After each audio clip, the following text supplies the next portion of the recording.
Bro, ഞാനൊരു കോഴ്സിന് ചേർന്നിരുന്നു. അപ്പോൾ ആ കോഴ്സിന് ചേർന്നപ്പോൾ അവിടുത്തെ മെൻറ്റർ പറയുന്നുണ്ട് 30,000, 40,000, 50,000, 60,000 എല്ലാം മേടിച്ചിട്ട് എന്താ നിങ്ങൾ പഠിപ്പിക്കുന്നത്? ഒന്നും പഠിപ്പിക്കാനില്ല, അത്ര അധികം ഒന്നും, കുറച്ച് പഠിപ്പിക്കാനുള്ളൂ. ബാക്കി കാര്യങ്ങളെല്ലാം നെറ്റിൽ കിട്ടുന്നുണ്ട്. പിന്നെ ബാക്കിയെല്ലാം സ്വയം ചെയ്തെടുക്കലാണ്. പിന്നെ കമ്മ്യൂണിറ്റിയുടെ ലൈഫ് ടൈം സപ്പോർട്ട് ഉണ്ട്, അങ്ങനെയുണ്ട്. അപ്പോൾ ഒരു പോയിന്റ് ഓഫ് വ്യൂവിൽ നിന്ന് ചിന്തിക്കുമ്പോൾ ചിലപ്പോൾ അതാണ് ശരി എന്ന് തോന്നി. ആ സമയത്ത് അതാണ് ശരി എന്ന് തോന്നി. കോഴ്സ് എല്ലാം കഴിഞ്ഞു, നമ്മളതുമായിട്ട് മാർക്കറ്റിൽ പോയിട്ട് റിസൾട്ട് ജനറേറ്റ് ചെയ്യാൻ പറ്റില്ല. പിന്നെ കമ്മ്യൂണിറ്റിയിൽ പോയി കഴിഞ്ഞാൽ എന്താ സംഭവിക്കുന്നത് വെച്ച് കഴിഞ്ഞാൽ ഹീറോയിസം കാണിക്കുന്ന പോലത്തെ ഒരു സ്ഥലം മാത്രമായിട്ട് മാറുന്നു. കുറച്ച് ആൾക്കാർ പ്രോഫിറ്റ് ഉണ്ടാക്കും, ആ ഉണ്ടാക്കുന്ന ആൾക്കാർ സ്ഥിരമായിട്ട് സ്ക്രീൻഷോട്ട് ഇങ്ങനെ ഇട്ടുകൊണ്ടിരിക്കും. ഇത് നോക്കിയിട്ട് ഇതെന്താ നമുക്ക് കിട്ടാത്ത ഈ എൻട്രി ഇങ്ങനെ സംഭവിച്ചത് എന്തുകൊണ്ടാണ്, അതിനൊന്നും ഉത്തരമില്ല. അവരുടെ ഷോ കാണിക്കുന്നു, നമ്മളത് നോക്കിയിട്ട് ഇങ്ങനെ ഇരിക്കുന്നു. അപ്പം നിങ്ങളുടെ ക്ലാസ്സിലേക്ക് വന്നപ്പോൾ ബ്രോ ഫസ്റ്റിൽ തന്നെ പറഞ്ഞിരുന്നു നമുക്ക് അങ്ങനെ കമ്മ്യൂണിറ്റിയും ചർച്ചയും കാര്യങ്ങളൊന്നും നടക്കില്ല, അതിന്റെ ആവശ്യമില്ല. അങ്ങനെ വേറെ ആൾ ചെയ്യുന്നത് നമ്മൾ കണ്ടിട്ട് നമ്മൾ മാപ്പിട്ടൊക്കെ ഇരുന്നിട്ട് കാര്യമൊന്നുമില്ല, നമ്മൾ സ്വയം ചെയ്തിട്ട് റിസൾട്ട് ഉണ്ടാകുമ്പോൾ. ഇപ്പോൾ നിങ്ങൾ ആ ക്ലാസ് കഴിഞ്ഞിട്ട് ഇപ്പോൾ റിവിഷൻ കഴിഞ്ഞിട്ടില്ല, ഇനി റിവിഷൻക്ക് ഇങ്ങനെയുള്ള റിവിഷൻ ക്ലാസ് ഇനി വരാൻ കിടക്കണുള്ളൂ. പക്ഷേ ഇത്രയും ദിവസത്തിൻ്റെ ഉള്ളിൽ തന്നെ ഇപ്പോൾ ഞാൻ മുന്നേ പഠിച്ച കോഴ്സിനേക്കാൾ വെച്ച് നോക്കുമ്പോൾ ബ്രോയുടെ കോഴ്സിന് ചാർജ് കൂടുതലാണ്. പക്ഷേ ഇത് ഭയങ്കര വർത്താണ്. കാരണം എവിടെയാണ് ട്രേഡ് വരിക എന്നുള്ളത് എനിക്ക് മനസ്സിലാവുന്നുണ്ട്.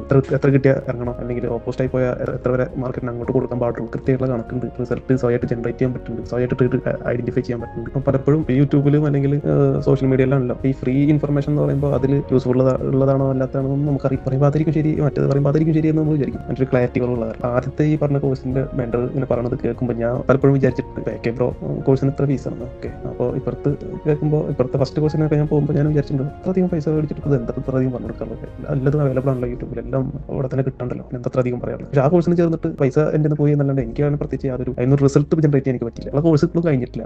നിങ്ങൾ പഠിപ്പിച്ചിരുന്ന കോഴ്സ് ഇനിയും റിവിഷൻ ലാസ്റ്റ് ക്ലാസ് ഇനിയും പാക്കും. പക്ഷേ എനിക്ക് സ്വന്തമായിട്ട് ട്രേഡ് എടുക്കാൻ പറ്റുന്നുണ്ട്, ടീപ്പ് അടിക്കുന്നുണ്ട്. നിങ്ങളുടെ കോഴ്സ് കോസ്റ്റ്ലിയാണ്. പക്ഷേ നിങ്ങൾ 2 ദിവസം മുന്നേ ഏത് സ്റ്റുഡന്റിന്റെ ഒരു സ്ക്രീൻഷോട്ട് ഇട്ട് കണ്ടിരുന്നു, ബ്രോ ഇത് 50-60 ആയാലും ഇത് ഓക്കെയാണ്. അത് ശരിയാണ്, കാരണം നിങ്ങളുടെ കോഴ്സിന് ക്വാളിറ്റി ഉണ്ട്. നിങ്ങളുടെ കോഴ്സ് ഐഫോൺ അല്ലെങ്കിൽ സാംസങ് S25 അൾട്ര വലിക്കണ പോലെയാണ്, വിലക്കുള്ള മുതലുണ്ട്.